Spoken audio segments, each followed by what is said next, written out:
আজকের বিষয়টি হলো বাংলাদেশের সংস্কৃতি।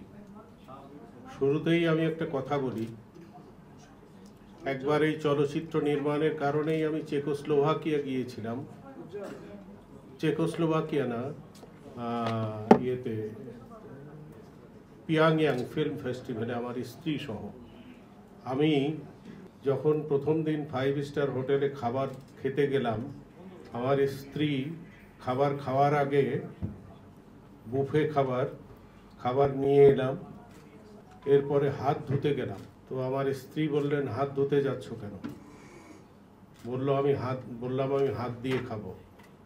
তখন বললো, না না, এখানে তো সবাই কাঁটা চামচ দিয়ে খাচ্ছে, আমি খাচ্ছি, তুমি কাঁটা চামচ দিয়ে খাও।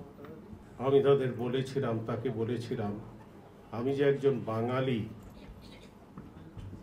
আমি যে একজন ভিনদেশী মানুষ, অন্য দেশের মানুষ, যার কালচার ভাত হাত দিয়ে খাওয়া, এটা তো কেউ জানবে না।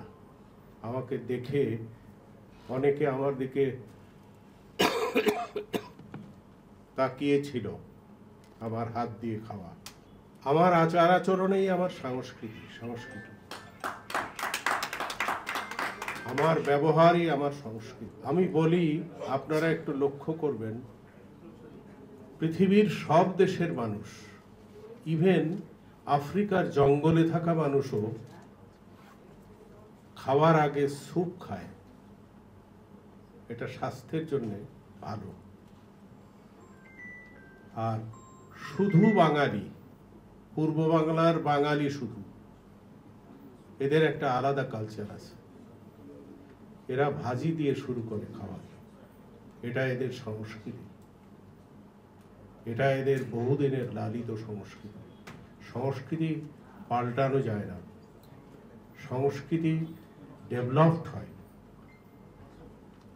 উন্নত হয়, কিন্তু সংস্কৃতি পাল্টানো যায় না। আমার দেশের বিবাহ কার্যক্রম এখন অনেকে শুনি, আমার একটা চাচাতো ভাই, তার মেয়ের বিয়ে, আমাকে বলল, হায়াত তুমি আসবে আমার মেয়ের বিয়েতে? আমি বললাম, কোথায় বিয়ে হবে? বললো, কাকরাইল মসজিদে। আমি বললাম, কাকরাইল মসজিদে কিভাবে বিয়ে হবে? তো বললো, ওখানে বিয়ে পড়াবো, তারপর খাওয়া দাওয়া কি হবে? তো বললো, 10 কেজি খুরমা কিনেছি, খুরমা বিলিয়ে দেবো। আমি, বিয়ে শেষ? বললো, হ্যাঁ। এটাও এক ধরনের সংস্কৃতি চালু হয়েছে, এটাও আমাদের একটি সংস্কৃতি। আমাদের বিয়ে শাদীতে 5 বার খাওয়া দাওয়া হয়, 5 বাড়িতে 5 বার খাওয়া দাওয়া হয়, সেই দুলার বাড়িতে আর মেয়ের বাড়িতে, কনের বাড়িতে মিলে। এটাও একটা সংস্কৃতি। আমাদের সংস্কৃতি পান পাতার আড়ালে চোখে দেখা, বরকে দেখা কিংবা কনেকে দেখা, এটাও আমাদের সংস্কৃতি। আমাদের সংস্কৃতি যাতে ভালো থাকে, আমাদের সংস্কৃতি যাতে আমাদের পরিচয় বহন করে, আমাদেরকে চিনিয়ে দেয় যে এরা এই জাতি, এই মানুষ, সেই জন্য সেই দিকে লক্ষ্য রাখবেন। একজন এইমাত্র আমাকে বলেছিলেন, এইমাত্র এখানে শুরুতে বক্তৃতা বলেছিলেন, আমরা যেন সৎ হই, নিজেরা সৎ হই। এ সম্পর্কে আমি একটা গল্প বলি। এই চলচ্চিত্রের বদৌলতেই আমি চেকোস্লোভাকিয়া ফিল্ম ফেস্টিভ্যালে গিয়েছিলাম। চেকোস্লোভাকিয়া তখন কমিউনিস্ট কান্ট্রি ছিল।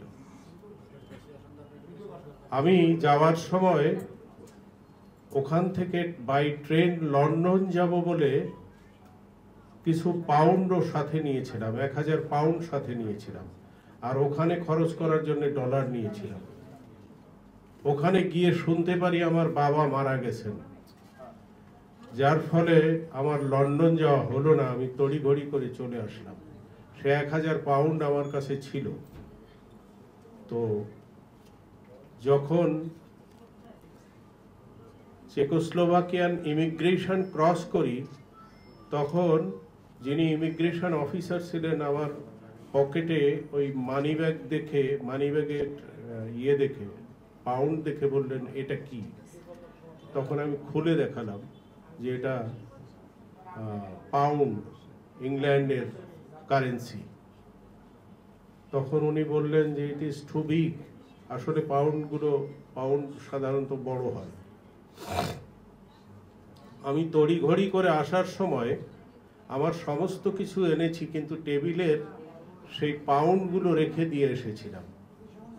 আমি যখন প্লেনে উঠব ঠিক এই সময়ে আমাকে পেছন থেকে চিৎকার করে বলছে, এই ম্যান, ইউর বিগ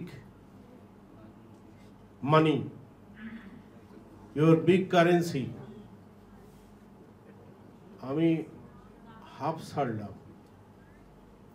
আমি ভাবলাম লোকটি কত সৎ, আমাকে দিয়ে গেল টাকাটা।